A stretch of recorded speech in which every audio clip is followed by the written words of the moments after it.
За тэгвэл яриа манд тэгж эхлэх юм байна гэж ойлгох. Энийг явж гинэ. Өвөө ер нь юуныхаа гоо сайхан хийсэн хүмүүсийнхээ сүнсийг яаж дууддаг юм бол нэг туршд юм уу? Сүнсийг дуудгаа?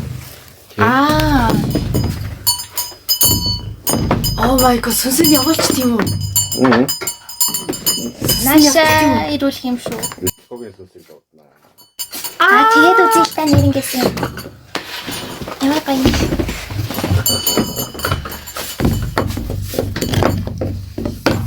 Орж ирэх царайг нь хараарай заяа та нар тэгээд. За. Нүдэн дээр доороо болцсон байна уу? Царай төрхний байдал нэг тоон буурсан байна уу? Алхаа гიშгэ яриа хөөрөн гацж ирж гин үү гэх мэт. Окей. Юунтэй заа.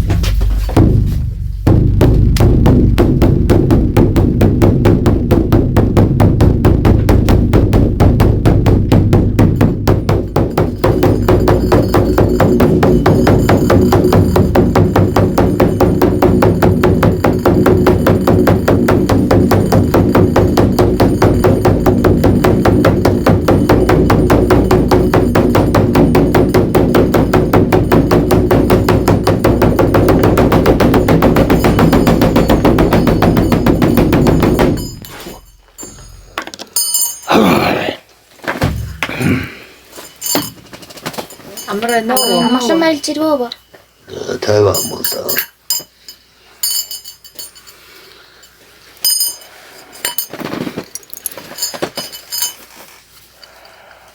Ондож гэнэ уу?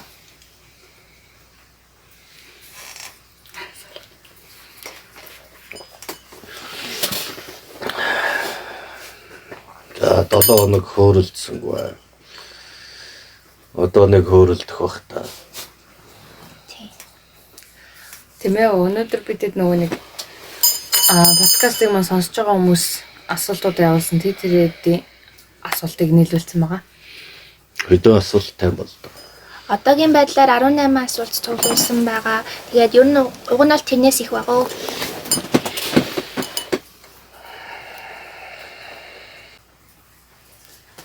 Тэгвэл эхнээс нь асуугаад явж болох уу? Болно. За. Нэгдүгээр асуулт подкастанд нь хүмүүсээ яаж сонгож оролцуулдаг юм бол энгийн хүмүүс хөрөлдөөнд тань сууж болох уу? Ярьж чадахгүй л ирээд хэрэггүй. Тийм бид. Энэ их олон хүмүүсийн зүйл асуусан байсан. Зүгээр нэг сонирхоод шүүх заятай зан гаргаад эргэн тойрныг хянаад ажиглаад байхад бол би дургуутсан.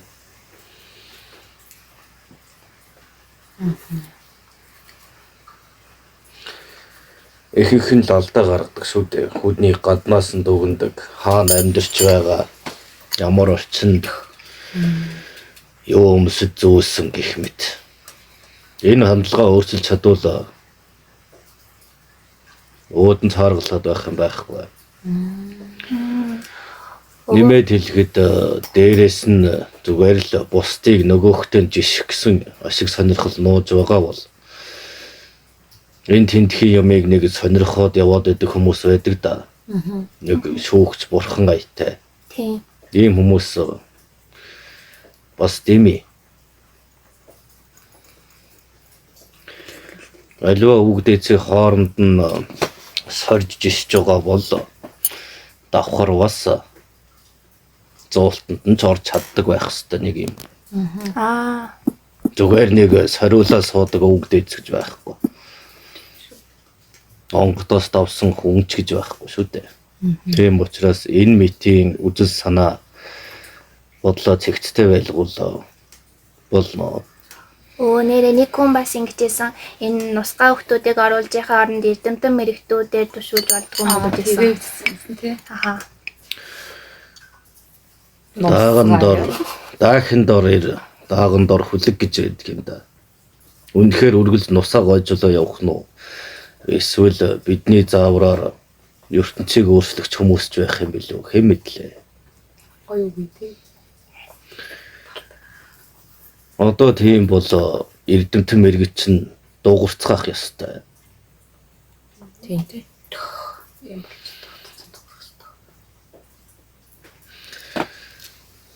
Эрдэмтэн мэрэгдтэй нь юу ярина гэж.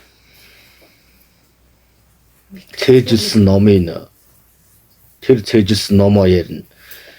Өвөө нь болохоор мэддэг чаддгаа ярина. Энэ хоёр үргэлж зөрөлдөхөл болно. Тэг. Яаж ч мэтгэлцээд угаасаа тэр номноос халиагүй хүнтэй би юу ярих вүлээ. Тэр хүн бол номон доторх хүн. Эрдэмтэн гэдэг чинь ерөөсөө тэр шүү дээ. Ягштал номоо цээжилсэн. Хайрцаг. Тийм тойрог доторх хүн яаж тэнгэр дээдсийн задарсан эрчмийн имийг ярилцах гэж. Боломжгүй. Тэр цээжилсэн ишлэл ярина шүү дээ. Өөр юу ярих юм? Номон дээр бол тийм байсан. Магад өөрт нь санаа бодол нь байхгүй. Дандаа хуулбар юмнууд л толгойд нь үлдсэн байж болно. Нэгцээ тэрийг өөрөмшүүлээд би бол эрдэмтэн гэж ирж байгаа бол энэ муухай хэрэг. Ядаж нэг зүйл зохион бүтээгээд нэг шин зүйлийг бий болгочвол яах вэ? Эрдэмтэн гэж болох юм. Тэрнээс хий хоосон хүмүүсийн тэмдэглэл юмыг толгойдоо сийлж үлдээчгээд тэрийг эрдэмтэн гэвэл өвөөтэй нь төвшин таарахгүй. Тэрний оронд та нусгаанууд нь хамаагүй дээр шүү. Тийштэй өв. Гэтэ би тэд бодохгүй носгүй болно. Одоо жоохон хашилтай болгосон. Бага угаар та нар биднээс сурж давхар хүмүүжиж байгаа. Таашдын үйл хэрэгээ хүртэл зорилго тэмүүлээ бий болгож байгаа шүү дээ. Тийм үү. За тэгвэл дараа нь Хоёрдугаар асуулт монголчууд ухаач нэгдэхийн тулд яг юуг анхаарах ёстой вэ?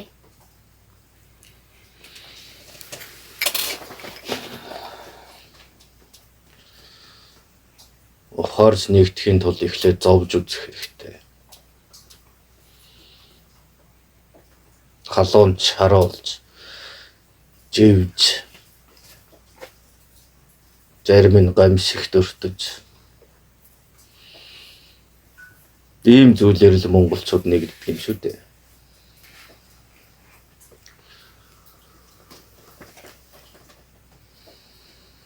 Ухаарч нэгдгүүлэхгүй байх олон зүйлс байна. Ном засаг гэж байх шиг байна. Олон төрлийн шашин шүтлэг дээрээс нь олон хэсэг засаг захиргааны нэгж болсон байдал. За тэгээд хадам бэрд хүртэл танайхан манайхан гэдэг хэрүүл тэмцэл. Энэ дундаас нашиг хонжоо хайх шашин. За тэгээд залуу үе, дунд үе, хөгсчүүд гээд хоорондоо бас нэг хэмлэнэ. Оросын тал, Хятадын тал, Америкийн тал гэдэл бие биенээ шүүмжилдэг хэрнээ Монголын тал гэж хүмүүс байдаг.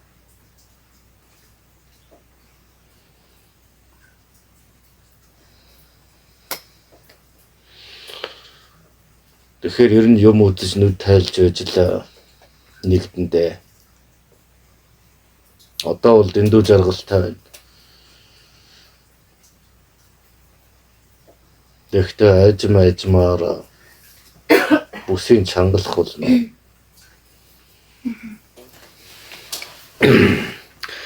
Тэнгэр дээдсээс нь хөрст газар нь хүртэл шүүлт явуулаад байхад ганцхан Монголыг тойроод байж болохгүй шүү дээ. Энэ шүүлтүүдийг давж чадсны дараа монголчууд нэгдээд хүчирхэгдэж чадах уу? Чадах юм болов уу?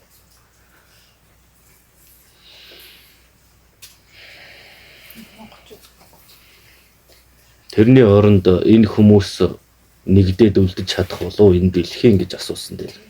За.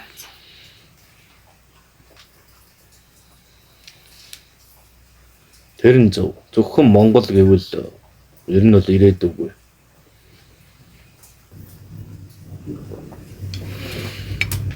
Одоо жил ирэх тусмаар өдрөөр хугацаа хурдсан. Мөн Дулаагаас ч маш хүчтэйгээр шарж байгааг та нар мэднэ. Тийм. Би чинь дагаал хувирах хэрэгтэй болно даа.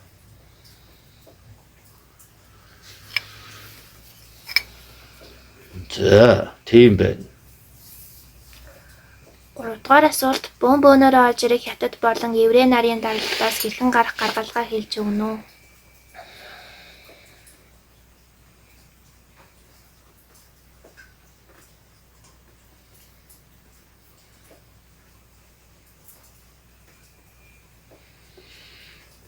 Тэднийг ажилуулахгүй, амьдруулахгүй байлгах нөхцлөөр нь хангах л болоо шүү дээ. Хятад хүн ажилуулахгүй, еврей хүн ажилуулахгүй байх л болоо. Боломжийг нь олгоод байгаа болохоор л хөрөөд байгаа юм шүү дээ. Энэ дотор улс төрийн бодлогоч байж болно. Солон тусгаарлах, эсвэл дотроос нь хагалгах зарга байж болно. Тэр болгоны дэмжигчдийг нэн даруй олж гарын мохорлоход л наадуулч нь ирэхэ болно. Нэрээ тийм лээ зөндөө болоод гэвэл.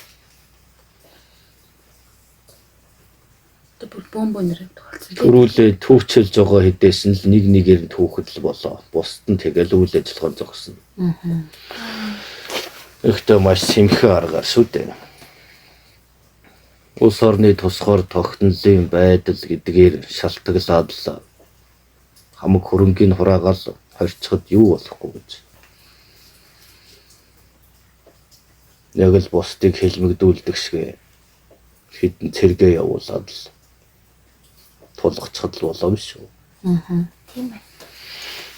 Энэ мэт тэдний түүчээ тэргүүлэгчдийг дарцсан байхад наадуулж орж ирэхгүй. Холбоо харилцаа нь Монголд байхгүй болж байгаа учраас яаж хүмүүсийг итгэлтэй явуулна гэж. Тэгэхээр энд хэн нэгэн туслаж хүлээж аваад тэднийг ямар нэг идэж уух, ажиллах зүйлээр хангаад байна гэсэн үг юм. Тийм байна. Тэр уруугчийг олоод танилцахад болно. Тэгвэл наадуулч хизээч орж ирч чадахгүй.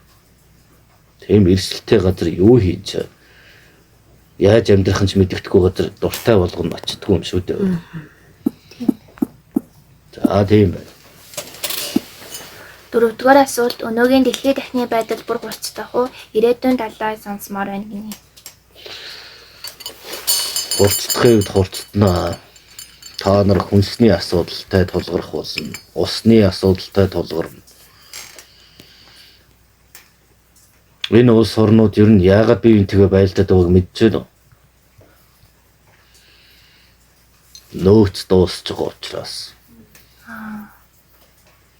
Нөгөө та нар ярьдаг Эрдэнэс баялагын чинь нөөц шавхагдаад байна. Тийм учраас зориудаар хэн эзэмших вэ гэж хоорондоо тэмцэлдээд байгаа нь энэ юм. Хэн эзэмшин тэр нь давуу эрэхтэй болно гэсэн үг юм. Тэгээд өнөөх нь үгүй гэх мэтээр энэ дом зөвхөн ард иргэдэн л өгч өргөдөж байна. Цэрэг нь өгч байна, ард иргэдэн өгч байна. Харин эрх мэдэлтнүүд нь амьд байсаар л байна. Ийм л юм болоод байна да. Зөвөр л та нарыг хуурч мэхэлж манай улстай ингэж харьцсан бидний доромжилсан гэж байгаа боловч цаагаараа бол тэр байгалийн баялаг Эрдэнэс одоо юу гэдгийг энэ болгонд нь сунаж байгаа эрх мэдэлтнүүд нь болоод арилжаа 8-ачдын ашиг сонирхол маш их яригдж байгаа юм. Тийм байна шүү дээ. Баялаг нь шахагдж байгаа нь үнэн бол хамгийн их орд газартай тэр давуу эрхтэй нөлөөг авахыг хэн ч хүснэ. Тэгэхээр энэ дайн тулаан бол зүгээр ард иргэдийн зөрчил биш. Эрх мэдлийн хөрөнгөтэй хүмүүсийн тэмцэлтэй. Түүнээс болж ард иргэд хохирж байгаа л төдий. Та нар их цустай ярьж магадгүй. Яа. Манайх ч нас Баялагтай. баялаг ихтэй, нөөц ихтэй.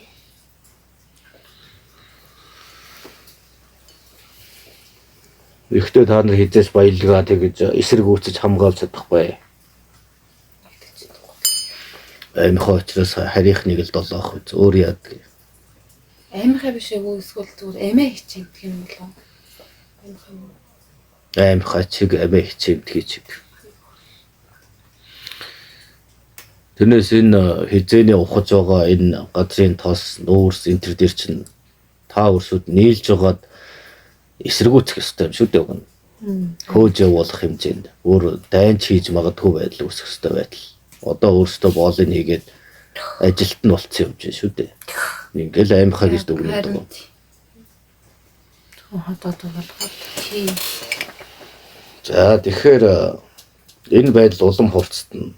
Энэ хурц нарны гэрэл ан амтан өв сургамал болоод бүр хүнийг хүртэл ховсгож өөрчлөх болно. Газраас ургадаг болгоны амт шимт өөрчлөгдөнө. Өвөө хүн хөвсөж өөрчлөгдөө яаж хүн өөрчлөгдөх юм бол Урд нь өвөө нь хэлж байлуугүй илүү. Улаанбаар арьстай болно. Ноо зөв.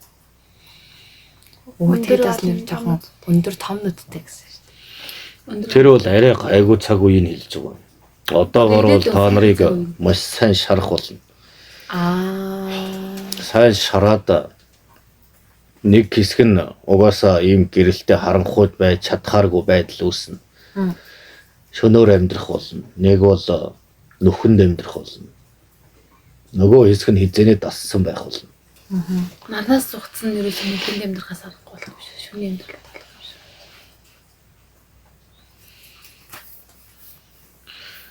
Өдрийн халуунд нь байж чадахгүй хүмүүс шөнөөр гарч сэрүүцхийг хүсдэг болно гэх мэт. Ингээд шөнийн амьдрал ба өдрийн амьдралтнууд бий болно. Тэгээ нэг хэсэг нь тус сорогч шиг шөнөөл гардаг болохоор юм бэ. Нийлэнд бийж юм хин дээр. Тэр үед их хийж ямар сонирхолтой сайн сонсогдож байна. За тэр цус сорогчул яах вэ? Бас цусаа угаа явцдаг юм байна. Одоогийн байгаах бол амьд эрчим сорогч шүү дээ. Тийм. Энерги вампир. Эрэхтэй хүмүүс нь бүр амар болсон юм гэж. Эрэхтэй ч Би ингээд гэрлэн тохоо ингээд тохоо өгж байгаа хоёр машин өнгөрөөд нэг машин бүр хойно нахлаар ингээд ордоор нь орчихгүй хангалттай зай багтаж байгаа урж байгаа. За. Тэгсэн чинь тэр ингээд миний араас ингээд чагнаад ирсэн хажууд ирсэн. Шууд миний машины цанхаа юу шидэж байгаа байхгүй. Тийм үү? Эрэхтэй хүмүүс гэж. Яа. Тэгээд бүр амар ингээд энэ зэрэг ингээд гараж ирсэн. Тэрэнд ингээд тэр сэтгэл нь амбаж байгаа юм шиг байна. Тэгээд өөрөө явчихж байгаа. Тийм ээ.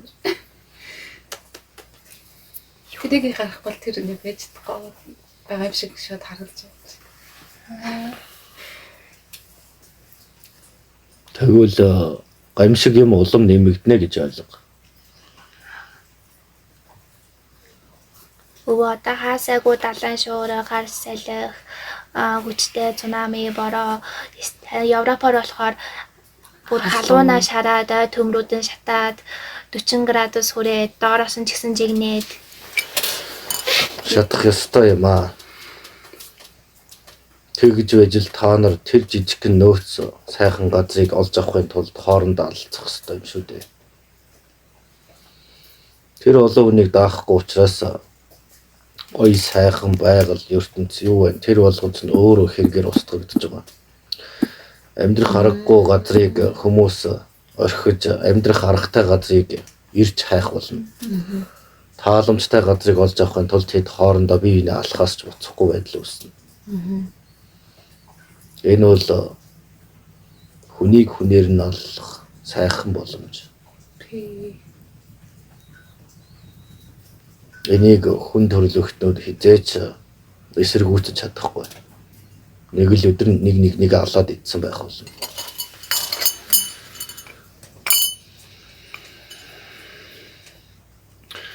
Хоёр ус гамшигын хувьд байнга уулна. Одоо Монголд гэхэд хур буруу орж байгаа мэт боловч нэгээс орвол та нар усгүй болох үе шат эхэлж байна гэсэн үг.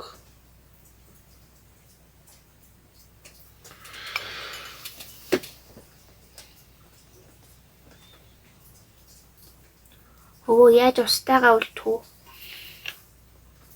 Устайгаа үлдэхийн тулд дэлхийг засах хэрэгтэй. Нийтээр. Үгүй гэвэл мөсөн далайчин хайлаа л байгаа. Тий. Та нарын ундны бүх ус тэндээс гаралтай. Тэр хайлаад урсаад усчвал дахиад ус гарах уу?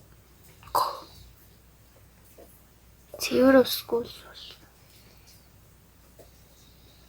Тэвэр уснаас илүү хүний цус нь илүү цангаа тайлж магадгүй байдал үүсэн шүү. Пүүх. Чихэн цав. Шалбааг ууснаас цус уусан дээр үү. Тий. Тийм ингээд. Тийм. Оо тийм үү тийм үү. Амар санагдчих.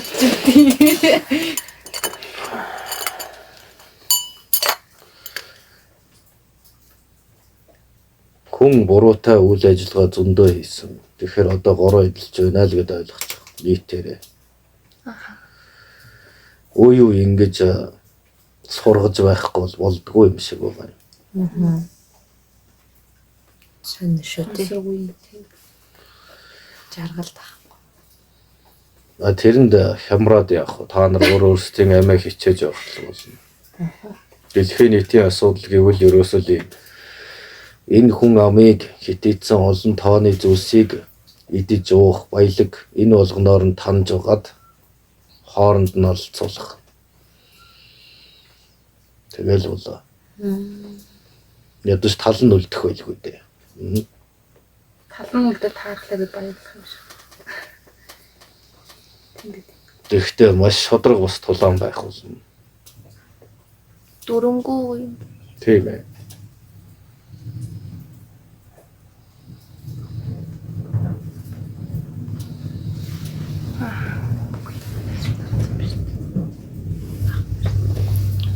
Зөөр 5 дугаар асуулт. Философи гэж юу вэ? Монголчуудын философи нь юу байсан бэ? Үүнийг судалснаар ямар үр дүнд хүрэх вэ? Хүн бүр философитой байх ёстой юу гинэ? ямар сонин гадаад үгүй. Философи гэдэг нь гүн ухаан гэсэн утгатай хаа.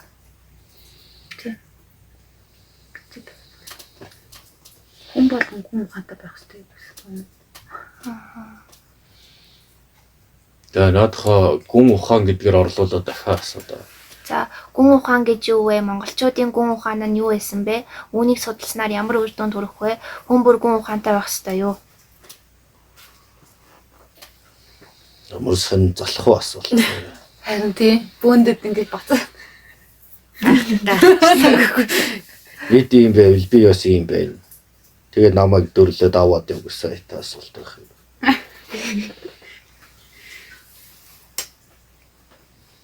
Эхнийх нь хоёрын тасгал юм шиг. Наач дөрөв юм багт. Харин тийм л юм. Монголчуудын гүн ухаан юу байсан? Чөтөн хөөсөн. Монголчуудын гүн ухаан бол ер нь эд хэрэгэл дээр толгуурладаг хүмүүс биш гэсэн утгатай.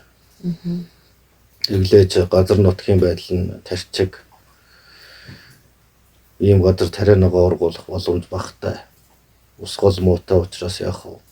Мал аж ахуйг эрхлэхээр нутаг орондоо сонгож бий болгосон байна. Энэ нь нүүдлийн хэв маягтай гэсэн үг. Суурин байх боломжгүй шалтгаан нь байгалийн догшин ширүүн арын шингаас болдог. Хит халуун ба хит хүйтэн бас хит их хөдөлгөөний төв барьждаг учраас газар шилгээх элдв ааш арын шин буухтай хүчтэй бодогдох гол учир байна. Тиймээс нүүдлийн хэв журамтай мал аж ахуй болсон байна шүү дээ.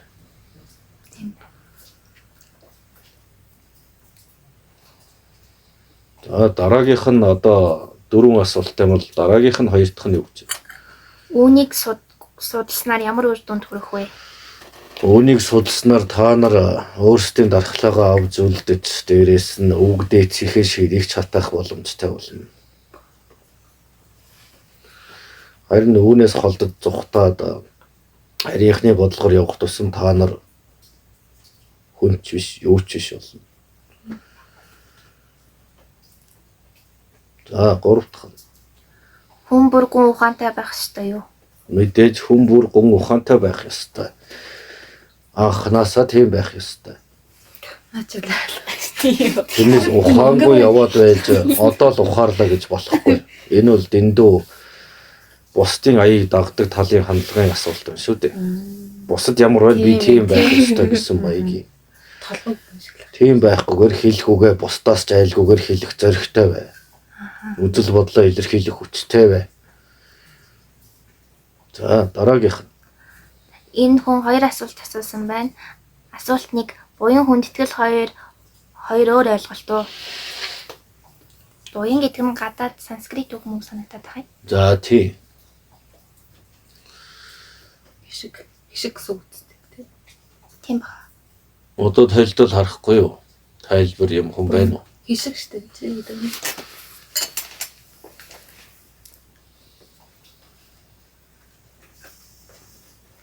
Буян хүндэтгэл 2 өөр баг. Угаасаа өөр шүү дээ. Шууд өөршөө.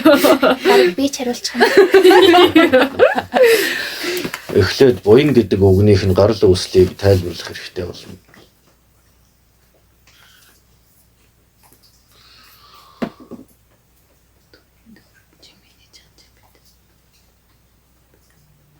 Буян үйлдэх.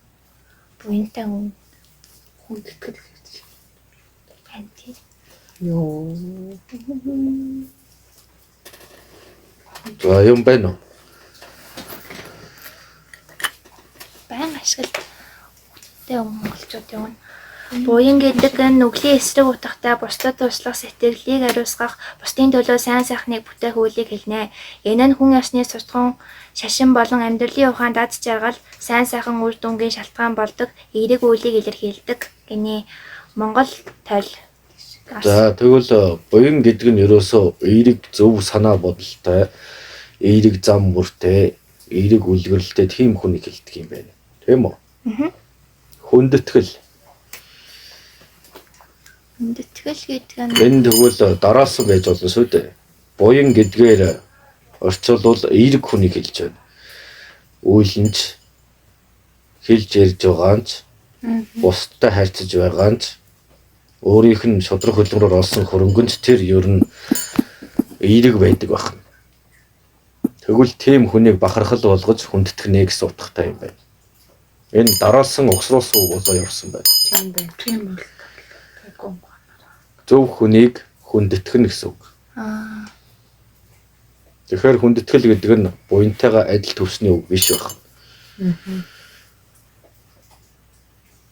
Гэхдээ эерэг хүнийг хүндэтгэнэ, хүндэлнэ. Түүнээс үлгэр жишээ авч болно гэсэн санааг илэрхийлнэ. Тэгвэл тийм шүү нөгөө нэг эерэг зөв тийм хүмүүсээ болсоо зөв болоод дууралтай юм чинь тэр хүнийг мэдээж хүндлэн шүү дээ. тий. За тэгвэл энэ хоёр үг хоорондоо эсрэгцэхгүй юм байна. Тийм байна. Бас зэрэгцэхгүй. Холбоо. Холбоо угсруулсан үг гэсэн гэж ойлгож болно. Тийм. Аа. Зүгээр хүнийг хүндэтгэнэ гэж байхгүй. Эерэг нөлөөтэй, зөв үйлдэлтэй, зөв санаа бодолтой байж иж тодорхой эзэн биетэй байж иж түүнд яг хүндэтгэл гэдэг зүйл дараа нь бий болох юм байна. Тэрнээс энэ хоёр зэрэгцэнэ гэж байхгүй гэсэн үг байна. За ялгаа нь юм байна. За нөгөө асуулт нь болохоор хүмүүс хүндэтгэл гэдэг өд болсон хүнийг зургийг тавиад олон тооны зуул талбай дээр өргөдөг ёс хэр оновчтой хүндлэл бэ?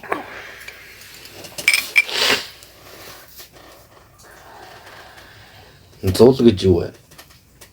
Зуул гэдэг нь шар тос энэ доор нь ягаад тэгээд гол нь хөвөн мөвөн боогоод тэгээд галтлаар асаагаад тэгээд нэлээ удаан асдаг тийм гэрэл маягийн юм. Тэгээ нэг дэсвэлүү төмөр яагаад гэдэг те. Гуйл мул тийм. За яг хөө тэр бол тухайн хүнийг бас санан дурсахын тулд байж болох учраас тэгж жамир өгөөсөхөд хэрэггүй. Аа. Энэ зүйл дээр тэгвэл хүн болгоны дурсан санах яс өөр байдаг. Тийм учраас зөвшөөрж болно гэсэн үг. Ааха. За дараагийнх. 7 дугаар асуулт хүн гэдэг оршихуй яг юуны тулд төрдөг юм бол?